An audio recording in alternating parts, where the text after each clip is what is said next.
बिस्मिल्लाहिर्रहमानिर्रहीम, अस्सलामुअलैकुम। मैं असदुल्ला खान हूँ। फाइनली वो वक्त आ गया, वो घड़ी आ गई कि जब इंतखाबात होने जा रहे हैं, पोलिंग होने जा रही है। पोलिंग डे आन पहुँचा है। आज आखिरी दिन था। आज कैंपेन तो नहीं हुई, लेकिन उम्मीदवारों ने हतमी तौर पर अपने पोलिंग एजेंट्स जो हैं उनको ट्रेन किया है।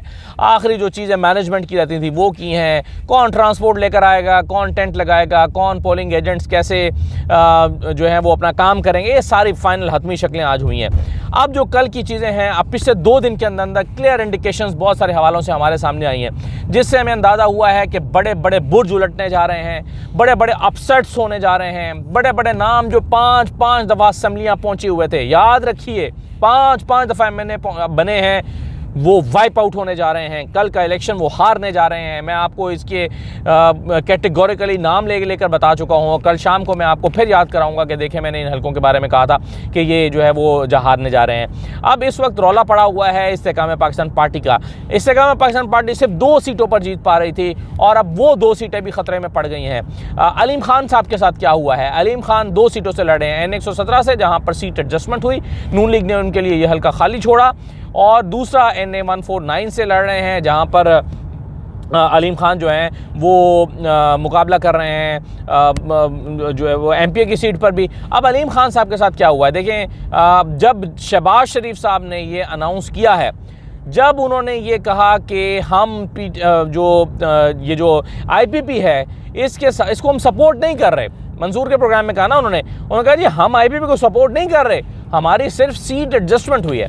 इस बयान ने पांसा पलट के रख दिया है। ओन चौधरी तो पहले ही फारिग थे। अलीम खान को ये मैसेज मिल गया है कि नून लीग के जो वोटर्स हैं वो उनको वोट डालने के लिए नहीं निकल रहे। जब नून लीग के वोटर्स उनको वोट डालने के लिए नहीं निकल रहे, इसका मतलब है कि उनका अपना वोट बैंक तो हल्के में है नहीं। इसका मतलब ये हुआ कि वो सीट नहीं जीत सकते। इस बात का उनको अंदाज़ा हो गया है। और देखें, आखिरी जो 24 घंटे होते हैं वो हमेशा उम्मीदवार जो है वो अपने हल्के में गुजारता है, और वो अपने हल्के में रहकर चीज़ों को अपनी शक्ल भी देता है और वहाँ पर मैसेज भी दे रहा होता है। लेकिन अलीम खान कल अपना हल्का छोड़कर चले गए और ज़हनी तौर पर उन्होंने ये तस्लीम कर लिया है कि वो 117 को हारने जा रहे हैं, क्योंकि नून लीग का वोटर उनको वोट देने के लिए नहीं निकल रहा।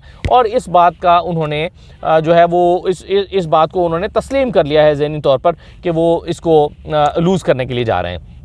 अच्छा, अब दूसरा हल्का जो जहाँ से इसका इम्पैक्ट क्या आएगा देखें ना। अगर नून लीग उनको सपोर्ट नहीं करती यहाँ पर NA117 पर, तो सीट एडजस्टमेंट एक तो इसका मतलब हुआ कि मजबूरन सीट एडजस्टमेंट कर रहे हैं। लेकिन शहबाज शरीफ साहब ने ये बाउंसर खेला है, और इस बाउंसर से उन्होंने सिर्फ इनको अलीम खान को ही नॉकआउट नहीं किया, बल्कि इस बाउंसर से उन्होंने मरियम नवाज़ को भी हिट किया है। कैसे देखें, अलीम खान दूसरा इलेक्शन लड़ रहे हैं MP की सीट से, और वो है 149।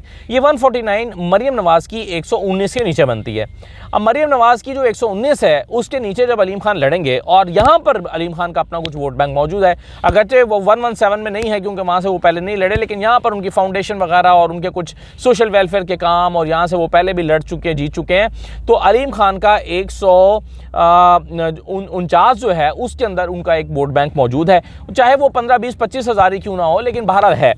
अब अगर अलीम खान भी यही कहते हैं, मैसेज दे देते हैं कि भाई अगर मुझे नून लीग वहाँ सपोर्ट नहीं कर रही, तो मैं फिर यहाँ पर नून लीग को सपोर्ट नहीं कर रहा, यानी अगर 117 में नून लीग जो है, अगर 117 में नून लीग इनके लिए, ये नून लीग के लिए नहीं निकलते, नून लीग इनके लिए नहीं निकलती, तो फिर ये ज़ाहिर है इनका कारकुन जो है वो मरियम नवाज़ के लिए भी नहीं निकलेगा। तो ऐसी सूरत हाल में वाइस वर्सा हो जाएगा, यानी अलीम खान की सपोर्ट फिर मरियम के साथ भी नहीं रहेगी, और इसका मतलब ये हुआ कि मरियम को भी वहाँ से नुकसान पहुँचने का ख़तरा है। यानी मरियम नवाज़ जो हैं उनको भी एक धचका लगेगा अगर अलीम खान की वहाँ पर सपोर्ट नहीं होती, तो वो भी सफ़र करेंगी। दूसरा, इसका एक और इम्पॉर्टेंट फैक्टर ये है कि कोई 3.5 के करीब यूसियाँ, यानी 3 और 4, यानी 3 यूसियाँ और एक आधी यूसी जो है वो हमजा शहबाज के हल्के के नीचे भी आती है अलीम खान की, और वहाँ पर हमजा शहबाज को भी जो है वो इसका नुकसान पहुँच सकता है।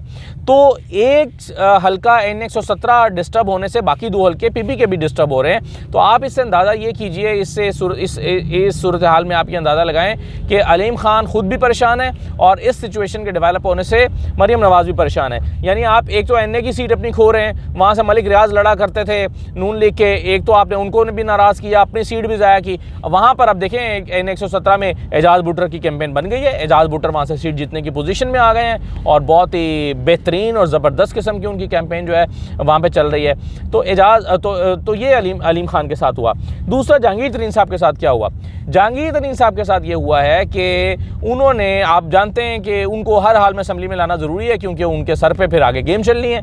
अगला जो सेटअप बन रहा है वो जहांगीर तरीन साहब के सर पे बनाना है। तो जहांगीर तरीन साहब को जितवा कर लाना बहुत ज़रूरी है।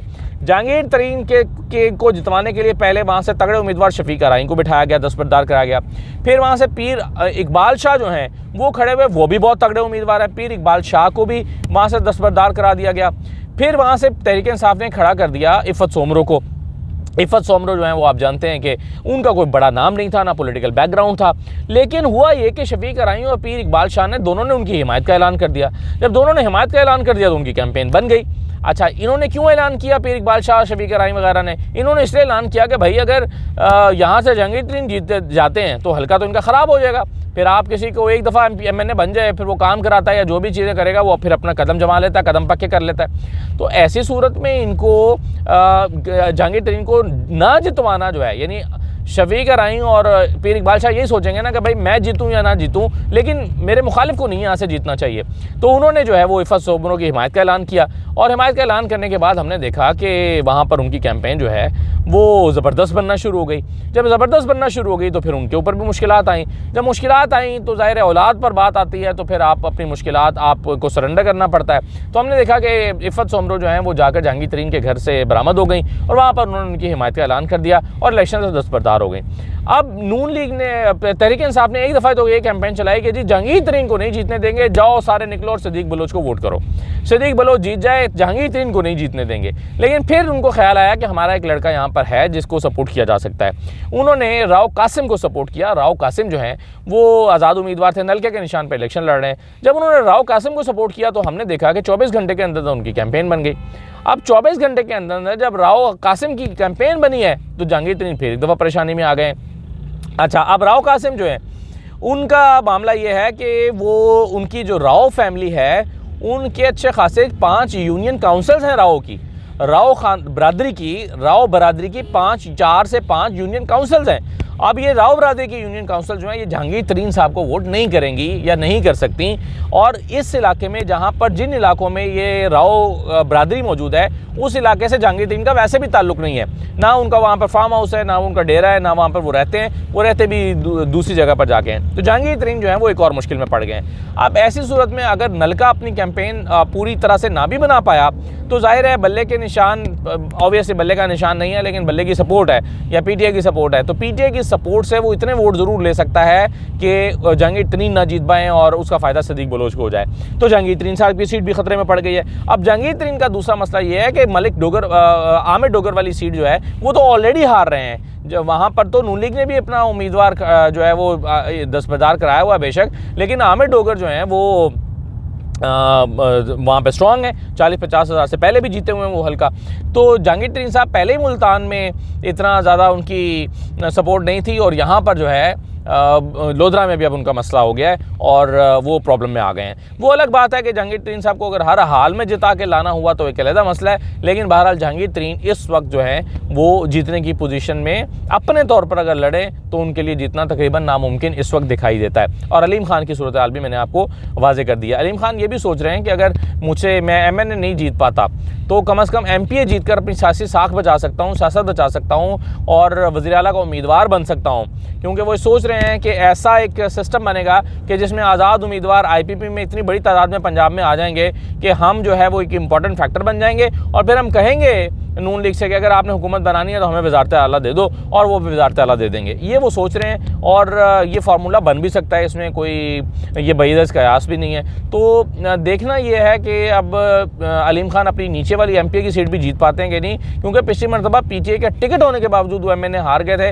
और बमुश्किल MPA जीत पाए थे। तो अलीम खान का अपना वोट तो बस इतना ही है जितना कि आपको पता चल गया उनके माजी के रिजल्ट से भी।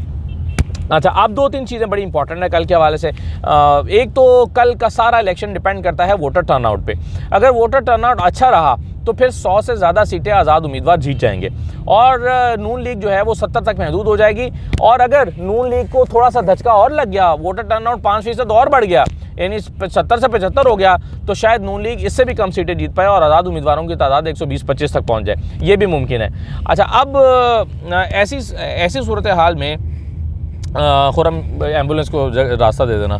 अच्छा, अब एक जो मामला है वो ये है कि टर्न आउट पर कल का सारा इलेक्शन टर्न आउट के ऊपर डिपेंड कर रहा है। अब टर्न आउट अगर तो अच्छा हो गया तो बिल्कुल टोटल रिज़ल्ट फ़र्क होगा, और अगर रिज़ल्ट अच्छा ना हुआ, टर्न आउट अच्छा ना हुआ तो फिर नून लीग की, यानी ये दोनों बेसिकली रेसिप्रोकल हैं। टर्न आउट अच्छा, आज़ाद उम्मीदवार ज़्यादा, नून लीग की सीटें कम, और अगर टर्न आउट बुरा तो नून लीग की सीटें ज़्यादा, आज़ाद उम्मीदवार कम। क्योंकि टर्न आउट ज़्यादा होने कम होने से पीपल्स पार्टी को फ़र्क नहीं पड़ रहा ज़्यादा, कराची में शायद फ़र्क पड़ेगा, बाकी इंटीरियर सिंध में उनको फ़र्क नहीं पड़ रहा, लेकिन नून लीग को ज़रूर फ़र्क पड़ रहा है टर्न आउट ज़्यादा होने से। इसलिए नून लीग की ख्वाहिश और कोशिश ये होगी कि टर्न आउट कम रहे, लेकिन अगर टर्न आउट ज़्यादा हुआ, नौजवान बड़ी तादाद में निकले, और गाँव देहातों में जैसा मैं सुन रहा हूँ, मैंने पहले भी जिक्र किया कि गाँव में मैं कहीं बात हो रही थी, उन्होंने कहा कि नाश्ता बाद में करेंगे, पहले जाके वोट डालेंगे। हमने तय किया पूरे गाँव ने कि नाश्ता आके करना है, वोट डाल के आके नाश्ता करना है। तो इस तरह अगर लोगों ने ज़िद बना के निकले तो फिर रिज़ल्ट बिल्कुल मुख्तलिफ होगा। अब आपका सवाल ये होगा कि जी हुकूमत तो नून लीग ने बनानी है, तो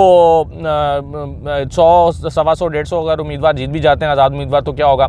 देखें, अगर 150 उम्मीदवार या 125 उम्मीदवार से, या इवन 100 से ज़्यादा उम्मीदवार से आज़ाद जीत जाते हैं, तो ऐसी सूरत में नून लीग को भी अगर हुकूमत बनानी है तो आज़ाद उम्मीदवारों से मिलकर बनानी पड़ेगी, यानी उनकी अपनी क्रेडिबिलिटी ज़ीरो हो जाएगी। जो साल 1.5 साल उन्होंने हुकूमत करनी है उसमें भी उनको कहा जाता रहेगा कि भाई तुम तो जीत ही नहीं सके थे, तुम तो आज़ाद उम्मीदवार हो, यानी पीटीआई के मैंडेट पर तुम अपनी हुकूमत बना के बैठे हो। तो ऐसे में एक ऐसी हुकूमत जिसके पास मैंडेट नहीं होगा उसके लिए चलना बड़ा मुश्किल हो जाएगा।